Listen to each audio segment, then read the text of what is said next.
Hello বন্ধুরা, তোমরা সবাই কেমন আছো? আমি তো বেশ আছি। তো আশা করছি তোমরাও ভালো আছো। আর এখন টেবিল ক্লথটা চেঞ্জ করব, যেটা আমার কাজের মধ্যে পড়ে।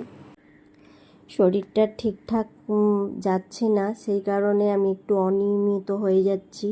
ভিডিওটা করা ছিল, কিন্তু ভিডিওটা এডিটের কারণে আমি আজকে দিতে পারিনি। তো আজকে হচ্ছে যে এখন মঙ্গলবার, আমি ভয়েস দিচ্ছি, কিন্তু এটা সোমবারের ভিডিও। তো সোমবার নিরামিষ, আর নিরামিষ মানেই হচ্ছে মনে হয় টেবিল ক্লথটা আগে চেঞ্জ করি, যতই মুছে নিই। তো এটা তো আমার যারা পুরনো বন্ধু আছে তোমরা জানোই ভালো করে, আমি সপ্তাহে সপ্তাহে টেবিল ক্লথটা চেঞ্জ করি। তো এখন যেহেতু শ্রাবণ মাসের সোমবার চলছে, সেই জন্য একদম ফিক্সড হয়ে গেছে, প্রত্যেক সোমবার এলেই আমি টেবিলটা পরিষ্কার করে নিই। কারণ হচ্ছে যে নিরামিষ খাবো, সেই কারণে। তো সমস্ত গাছগুলোকে একটু রোদের দিকে দিলাম। রোদের তো দেখা বিশাল, আধ ঘন্টা রোদ হয় কি না হয়, তারপরেই বৃষ্টি যে আরম্ভ হয়েছে, তো তার শেষ নেই। প্রত্যেক জায়গাতেই তো দেখছি, শুনছি বৃষ্টি হচ্ছে।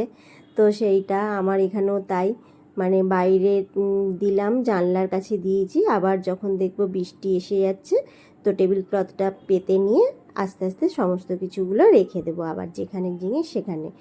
আর গাছগুলোকে একটু ট্রিটমেন্ট করতে হবে, কয়েকদিন সময় হচ্ছে না, দেখে একদিন সময় করে আবার গাছগুলোর ট্রিটমেন্ট করব। আর হচ্ছে সকাল সকাল উঠে আগে এই কাজগুলো করে নিচ্ছি, করে নিয়ে তারপর অন্য কাজ করব। আর আজকে হচ্ছে একদম পুজো দেব, তারপরে জল খাবো, তার আগে জল খাবো না। তো আমি আগে মানে একদম বিকাল সন্ধ্যেতে পুজো দিতাম, মন্দিরে গিয়ে পুজো দিতাম। কিন্তু এখন কি বলো তো, শরীরটা খারাপ হয়ে যাওয়ার পর থেকে আমিও মনে করি যে ঠাকুর কখনো বলেনি যে তোমার শরীরে কষ্ট দিয়ে তুমি আমায় ডাকো। তো সেই জন্য যেহেতু অতটাই করতাম, সেই কারণে সকাল থেকে তাড়াতাড়ি করে বাসি কাজগুলো সমস্ত সেরে নিচ্ছি। সেরে নিয়ে ঠাকুর পুজো করব, তারপর ঠাকুরের প্রসাদ খেয়ে তারপর আমি আমার যা কিছু ওষুধপত্র খাওয়ার, টিফিন খাওয়ার, সেই সমস্ত কিছু করব। তো আগেই সকাল সকাল এইগুলো করে নিচ্ছি। আর প্রত্যেক দিনই খাটফাট তো মোছা হয়, সেরমভাবে ধুলো নেই। তো আজকে বিছনার চাদরটাও চেঞ্জ করে নিলাম ঝটপট করে, সেটা তোমাদের সাথে শেয়ার করে দিলাম। এইগুলো করে ঘর পুরো ক্লিন করে নেব, ঘর দোর মুছে পরিষ্কার করে তারপর আমি স্নানে চলে যাব। আর তোমাদের দাদা ভাইকে আর মেয়েকে হচ্ছে আজকে ছাতু খেতে দিয়েছি, কারণ হচ্ছে আজকে পুজোটা করতে অনেকটাই সময় লাগবে। তো সেই কারণে আমি আর মানে টিফিন করা এতে যায়নি, যেহেতু আমিও না খেয়ে আছি। তো আর পুজো করতে তো অনেকটাই সময় লাগে, বলো না? তো সেই কারণে মন স্থির করে পুজোটা তো করতে হবে মন দিয়ে। তো এই যে এখন তোমাদের সাথে কথা বলতে বলতে আমার অনেকটা কাজ এগিয়ে গেল, খাটটা মোছাও হয়ে গেল। আমি সোমবার ব্লগ করেও মঙ্গলবারে তোমাদের আমি দিতে পারিনি, শরীরটা ঠিকঠাক চলছে না বেশ কিছুদিন ধরে। তো সেই জন্য আমি একটু অনিয়মিত হয়ে যাচ্ছি। তোমরা প্লিজ আমার পাশে থেকো, হাত ছেড়ে দিও না যেন। তো এই হচ্ছে ব্যাপার। আর কি বলো তো, সকালে তাড়াতাড়ি উঠে কাজগুলো যদি সমস্ত কিছু সেরে নিই না, তাড়াতাড়ি হয়ে যায় কাজ, সংসারের কাজ, রান্না বান্না, পুজো, সমস্ত কিছু করে আবার ফ্রি সময়টা পাওয়া যায়। একমাত্র সেটা সম্ভব সকাল সকাল ওঠা। তো যারা ভোর ভোর ওঠে তাদের কিন্তু অনেক শরীর মাইন্ড সমস্ত কিছু ফ্রেশ থাকে, আর কাজগুলো বেশ টাইমের কাজ টাইমে হয়ে যায়। তো আজকে পুজো আচ্ছা আছে, ওই জন্য অনেকটা সকাল উঠেছিলাম। তো উঠে একদম ঘর দোর ফ্রেশ করে নিয়েছি, মুছে নিয়েছি। ঝাঁট দেওয়া মোছা তোমাদের সাথে আর শেয়ার করিনি, কেন ওইগুলো শেয়ার করতে গেলে এই যে আমি ঠাকুরের পুজোটা কিভাবে করি শ্রাবণ মাসে, তো সেটা তোমাদের সাথে ঠিক করে শেয়ার করতে পারবো না। আমি প্রত্যেক সপ্তাহের পুজোই তো তোমাদের সাথে শ্রাবণ মাসের সোমবারগুলো শেয়ার করছি।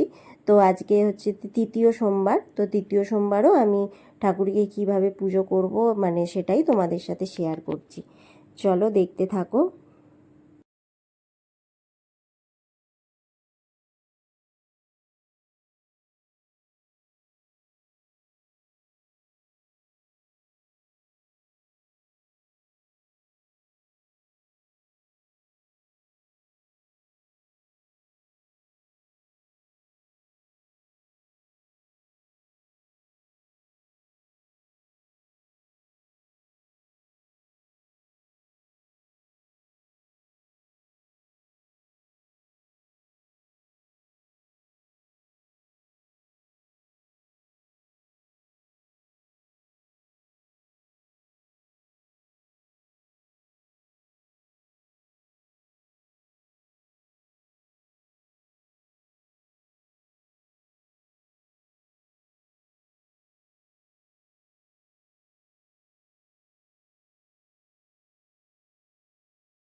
চা খেতে খেতে ডালিয়া বসালাম পুজো করে। চা আর দুটো বিস্কুট খেতে খেতে ডালিয়াটা বসিয়ে দিলাম, কেন এখন ঘড়িতে বাজে 11টা বাজে 10, অনেক বেজে গেছে। আর সকাল থেকে তো কিছু খাইনি, জল খেলাম, জল টল খেয়ে চা খেতে খেতে ডালিয়াটা বসিয়ে দিলাম। মেয়ে আলুগুলো কেটে দিল, আমি মুগের ডাল ভেজে যেমন ডালিয়া করি তোমরা তো জানোই, সেই জন্য আর শেয়ার করলাম। ডালিয়া সবে বসিয়েছি, ডালিয়া হচ্ছে, সাবু ভেজানো আছে, তো দেখি সাবু খাবো কি ডালিয়া খাবো দেখি। আর হচ্ছে যে তো হ্যাঁ, শুভ সকাল বন্ধুরা। আশা করছি যে যেখান থেকে আমার ব্লগটা দেখছো তোমরা সবাই ভালো আছো। বড়দের অনেক অনেক প্রণাম, ছোটদের অনেক অনেক ভালোবাসা। আর এই তো এই সমস্ত কাজ করলাম, সব কিছুটা শেয়ার করিনি, খুব তাড়াতাড়ি থাকে পুজো আচ্ছার ব্যাপার। আবার জল পর্যন্ত তো না খেয়ে পুজোটা করলাম, সেই জন্য। আর পুজো করে আমার ওষুধ খাওয়ার থাকে সমস্ত কিছু, তো সেই সমস্ত কিছু করার জন্য একটু তাড়াহুড়ো ছিল। যতটা পেরেছি তোমাদের সাথে শেয়ার করেছি, আর কিছু নয়। আজকে সোমবার, শ্রাবণ মাসে তৃতীয় সোমবার। তো যাই হোক, আজকের দিনটা সবার খুব ভালো, স্পেশাল ভালো যাবে আশা করছি। আমারও বেশ ভালোই আছি।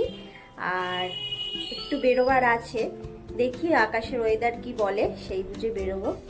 বৃষ্টি তো এখন হচ্ছে, সামান্য গুড়ি গুড়ি বৃষ্টি পড়ছে, চলো দেখাই। এরপর ডালিয়া করেছিলাম, সেই ডালিয়াটাই খেলাম, সাবুটা খাওয়া হয়নি, সাবুটা খেলাম না, আর ডালিয়াটা করলাম, ডালিয়াটাই খেলাম। খেতে বেশ ভালো লাগলো ওই জন্য। তো খাওয়া দাওয়া করে মা আর মেয়েতে বেরিয়ে পড়েছি আবার আজকে। কালকে তো তোমাদের দাদা ভাইয়ের সাথে বেরিয়েছিলাম, দেখেছো তোমরা। আর আজকে হচ্ছে মেয়েকে নিয়ে বেরিয়েছি, হচ্ছে যে এখন শপিং মলে এসছি একটুখানি। তো আজকে অনেকগুলো শপিং মলই ঘুরলাম। তো ঘুরে ফিরে সেই বাজার কলকাতা থেকেই জিনিস কিনেছি। তো এই যে বাজার কলকাতা দেখতেই পাচ্ছ।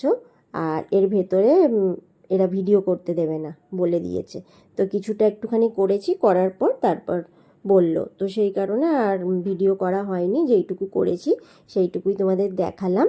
তো তারপর বাড়ি ফিরে চলে এলাম, চলে এসে বিকালে এবার রাত্রের খাওয়া দাওয়া হবে সন্ধেবেলায়। তো সেই তো ডালিয়া খেয়েছিলাম, আর আজকে বাইরে কিছু খাইনি, তো সেই কারণে একটু আমড়া মাখা আর পেয়ারা মাখা কিনেছিলাম, ওটা তো নিরামিষ সেই জন্য কিনেছিলাম। তো বাড়িতে এসে সেটা খেলাম, খেয়ে দিয়ে একটু বসে তারপর বিকালবেলায় চলে এসেছি। একদম রাত্রের তরকারিও হয়ে যাবে, পরোটাও করে নেব, আর একদম বিকালেও যদি কেউ খাবে, তো সেই কারণে একবারে করে নিচ্ছি। আর ওই তরকারিটা দেখলে ওই ছানাটা কাটিয়ে নিয়েছিলাম, পনির আর কিনিনি। আর ছানাটাকে একটু তেলের মধ্যে দিয়ে ভেজে নিয়েছি, ভেজে নিয়ে আর আলু, জিরে ফোড়ন, তেজপাতা ফোড়ন দিয়ে আর আলু দিয়ে পনিরই হয়ে গেছে ওটা ধরো। তো সেইটার তরকারি করেছি, বেশ ভালোই খেতে হয়েছিল। আর আজকে আর লুচি করিনি, কেন তেলের পরিমাণটা অনেকটা বেড়ে যাবে তাহলে, সেই জন্য শুকনো শুকনো করে পরোটা করে নিচ্ছি, অল্প করে তেল দিয়ে দিয়ে পরোটা করে নিচ্ছি। সেই পরোটাগুলো একবারে করে নেব, কেননা রাত্রে আর করব না, অনেকবার রান্নাঘরে এই একই রান্না আবার করব, তো হটপটে রেখে দেবো। আশা করছি গরম থাকবে, কেননা এখন 6টা ফটার মতন বাজে, তো বাজতে যাচ্ছে, সেই জন্য একবারে করে নিচ্ছি। তো করে নিলে রাত্রেও খাওয়া হয়ে যাবে। আর এখন যদি কেউ আরও খেতে ইচ্ছা যায় তো খাবে, তো সেই কারণে একবারে করে নিচ্ছি। আর হচ্ছে সন্ধে দিয়ে তারপর হচ্ছে যা খাবো এরকমই একটা ভাবনা চিন্তা করছি। তো চলো, তোমাদের যদি ভিডিওটা ভালো লেগে থাকে তাহলে একটা লাইক কমেন্ট করো। আর যারা এখনও চ্যানেলটা সাবস্ক্রাইব করোনি, করবে কি না ভাবছো বা নতুন বন্ধু, তো তোমরা প্লিজ আমার পাশে থেকো, একটু সাবস্ক্রাইব করে দিও আর আমার পাশে থেকো। তোমাদের একটু পাশে থাকা তাদের জীবনের কত বড় উপকারে দাঁড়ায় সেটা হয়তো তোমরা বুঝবে না বা জানি না, তো বুঝে হয়তো ভালোবেসেই আমার পাশে থাকবে। তো সেইটাই বলার, আর কিছু নয়। তো এখন আমি সন্ধেবেলা একদম জামা কাপড় ছেড়ে নিলাম, টিফিন এই রান্না করার পর ছেড়ে নিয়ে তারপর আমি পুজো করতে চলে এসেছি। সন্ধ্যের ঠাকুরকে ধূপ দেখিয়ে দিচ্ছি, দেখিয়ে দেওয়ার পর খাওয়া দাওয়াটা করব। আর আজকে হচ্ছে যে রাতের মেনু তো দেখিয়েই দিলাম কি আছে না আছে। এখন চারিদিকে ধূপ দেখিয়ে দিচ্ছি। ধূপ দেখানো হয়ে গেলে তারপর কিছুক্ষণ পরে অন্য কাজ করব, কেননা সন্ধে হয়ে গেলে একটু সন্ধ্যের সময় একটু রেস্ট নেওয়া ভালো। তো এখন দুধটা বসিয়েছি গরম অনেকক্ষণ পরেই, দিয়ে চাটা করছি এবার। সন্ধ্যের আগে চা খাওয়া হয়নি, তো সেই জন্য সন্ধ্যেটা দিয়ে চা করছি। আর একটু অনিয়মের মানে নিয়মের বাইরে গেছি, এই যে এখন চা হচ্ছে, চা বিস্কুট খাওয়া হবে। তো আজকের মতন ভিডিওটা আমি এখানেই শেষ করব। কেমন লাগলো? ভালো থেকো, সুস্থ থেকো, সাবধানে থেকো। দেখা হবে আবার একটা নতুন ব্লগের সাথে। আজকের মতন শুভ সন্ধ্যা, টাটা।